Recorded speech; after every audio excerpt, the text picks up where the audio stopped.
21 sebagai host. Perkenalkan, nama saya Nima Dedia Putri nomor absen 27 sebagai host.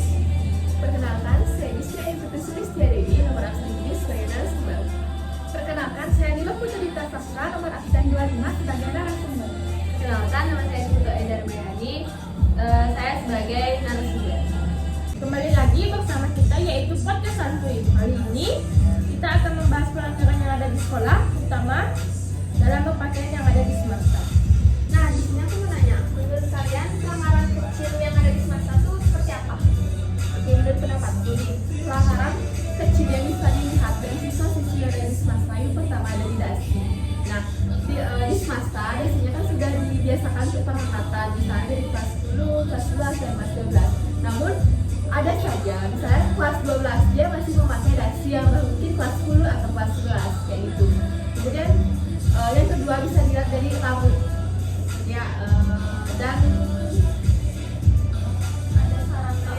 Ada saran yang aku mau nyinggung masalah dasi juga. Nah, ada beberapa orang juga yang dasinya tuh nggak dipakai.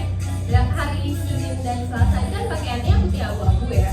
Otomatis itu pakai dasi, tapi dasinya malah tergeletak lah di meja. Itu tuh sebenarnya udah pelanggaran loh termasuk. Tapi secara tidak sadar mereka sebenarnya sudah melakukan pelanggaran. Habis itu aku juga mau nyinggung masalah rambut yang dipakai. Sebagai rambut itu harusnya sebagian perempuan yang merasa rambutnya panjang dan bisa diikat itu harusnya diikat. Jadi nggak harus digerai aja gitu. Masih tanggapan kalian sama siswa-siswi yang nggak mau berganti pakaian setelah olahraga dan sebelum olahraga mereka udah pakai pakaian olahraga gitu loh, dari rumah mereka pakai itu. Tanggapan kalian gimana sih? kalau menurutku ya, kalau baru pertama kali mereka melakukan pelanggaran hal tersebut pasti bisa diberi kebijaksanaan. Tetapi kalau untuk yang kedua sampai ketiga kalinya kita harus memberikan sanksi agar siswa tersebut bisa jerah dan tidak mengulangi perbuatannya. Mungkin sanksi yang diberikan tuh bisa berupa teguran keras atau suruh membersihkan sekolah mungkin. Intinya biar dia tuh rasa jerah. Selanjutnya aku ada mau nanya, kan kita akan melakukan sembayangan. Kalau ada dari kamar, sandal, mungkin baju persembahyangan itu ada ketentuannya atau tidak? Jelas itu tentu ada ketentuannya. Yang pertama itu baju yang digunakan baju yang tertutup dan biasanya menggunakan model kartini. Yang kedua menggunakan kamen lembaran atau tidak boleh menggunakan kamen jadi.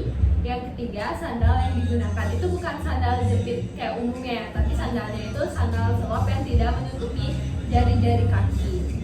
Oke. Namun secara kita lihat secara faktanya, secara di lingkungan itu masih banyak siswa yang melanggar hal itu. Banyak yang memakai kamen jadi. Namun alasan mereka memakai kamen jadi itu mungkin untuk biar bisa dengan mudah mereka naik motor dan sebagainya. Namun hal itu juga sudah tidak etis lah, bisa diulang etis masuk ke pura. Apalagi di pura-pura umumnya kita sudah dilarang untuk memakai kamen jadi kayak gitu. Nah, kenapa nggak boleh pakai kamen jadi gitu? Oke. Banyak yang bertanya, pasti banyak pada yang pakai. Nah, kenapa di sekolah kita dilarang memakai kamen jadi? Karena satu yang pertama itu kamen jadi itu cukup ketat. Kemudian kamen jadi itu terbuka di bagian tengahnya. Apalagi kalau yang cewek itu duduknya kadang mesile kayak gitu. Kan jadinya otomatis kebuka. Itu sih dari sudut pandang aku gitu. Mungkin yang lain bisa ditambah. Di sini aku ingin nambahin ya, kalau untuk laki-lakinya tuh biasanya pada hari Kamis tuh menggunakan kemeja, warnanya itu bebas. Tetapi kalau untuk pada hari raya misalnya kayak purnama itu diwajibkan menggunakan warna putih. Aku ada satu pertanyaan. Kalau misalnya laki-lakinya itu pakai baju ID yang pakai kerah itu boleh nggak sih, atau harus pakai kemeja? Sebenarnya sekolah mewajibkan kita menggunakan kemeja, tapi ada beberapa orang yang menganggap hal itu ya udahlah biasa aja gitu. Kayak Itu tuh sebenarnya nggak boleh, dan itu harusnya kita tegur dan kita berikan dia, kita kasih tahu lah dia kalau itu tuh salah sebenarnya. Tapi bagi mereka masih dianggap angin lalu aja sih.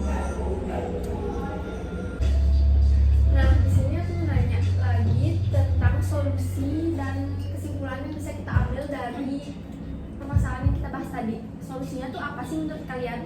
Mungkin ada sanksi-sanksi yang diberikan oleh guru-guru atau guru kesiswaan gitu contohnya.